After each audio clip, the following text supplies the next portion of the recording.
ਹੁਣ ਤੁਸੀਂ ਪੀਆਈਏ ਦੀ ਜੇ ਤੱਕ ਕੋਈ ਜਿਹੜੀ ਬੋਲੀ ਲੱਗੀ ਅੱਜ, ਇਹ ਇਹਨਾਂ ਦੀ ਡਿਮਾਂਡ ਸੀ ਕਿ ਸਾਨੂੰ 85 ਅਰਬ ਰੁਪਇਆ ਜਿਹੜਾ ਨਾ ਉਹ ਕਿਸੇ ਤਰੀਕੇ ਸਾਨੂੰ ਇਹ 85 ਅਰਬ ਦੀ ਬੋਲੀ ਲੱਗੇਗੀ ਤੇ ਅਸੀਂ ਪੀਆਈਏ ਜਨਾਬ ਇਹ ਜਿਹੜੀ ਨਾ ਕਿਸੇ ਦੇ ਹਵਾਲੇ ਕਰਾਂਗੇ। ਮਗਰ ਸਿਰਫ ਔਰ ਸਿਰਫ ਇੱਕ ਕੰਪਨੀ ਨੇ 10 ਅਰਬ ਦੀ ਬੋਲੀ ਲਾਈ ਹੈ।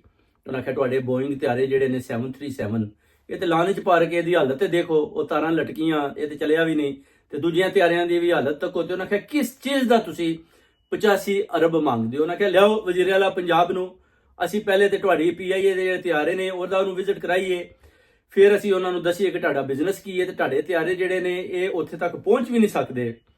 ਅਗਰ ਇੰਨੀਆਂ ਜ਼ਿਆਦਾ ਸਵਾਰੀਆਂ ਉਠਾ ਲੈਣਗੇ ਤੇ ਇਹ ਤਿਆਰੇ ਤੇ ਉੱਥੇ ਤੱਕ ਅਪਰੋਚ ਵੀ ਨਹੀਂ ਕਰ ਸਕਦੇ। ਸਾਨੂੰ ਤਾਂ ਯਕੀਨ ਹੀ ਨਹੀਂ ਕਿ ਤਿਆਰੇ ਜਿਹੜੇ ਨੇ ਪੀਆਈਏ ਦੇ ਬੋਇੰਗ 737 ਜਿਹੜੇ ਨੇ ਇਹ ਕੈਨੇਡਾ, ਅਮਰੀਕਾ ਜਾਂ ਬਰਤਾਨੀਆ ਤੱਕ ਪ੍ਰਵਾਜ਼ ਕਰ ਲੈਣਗੇ। ਇਹ ਤੇ ਕਰਾਚੀ, ਲਾਹੌਰ ਚ ਵੀ ਸਾਨੂੰ ਆਉਂਦੇ ਨੇ ਵੀ ਇਹ ਖਦਸ਼ਾ ਕਿ ਕਿਤੇ ਇੱਧਰ ਹੀ ਨਾ ਲੋਕਾਂ ਦੇ ਉੱਤੇ ਅਟੈਕ ਹੋਣ।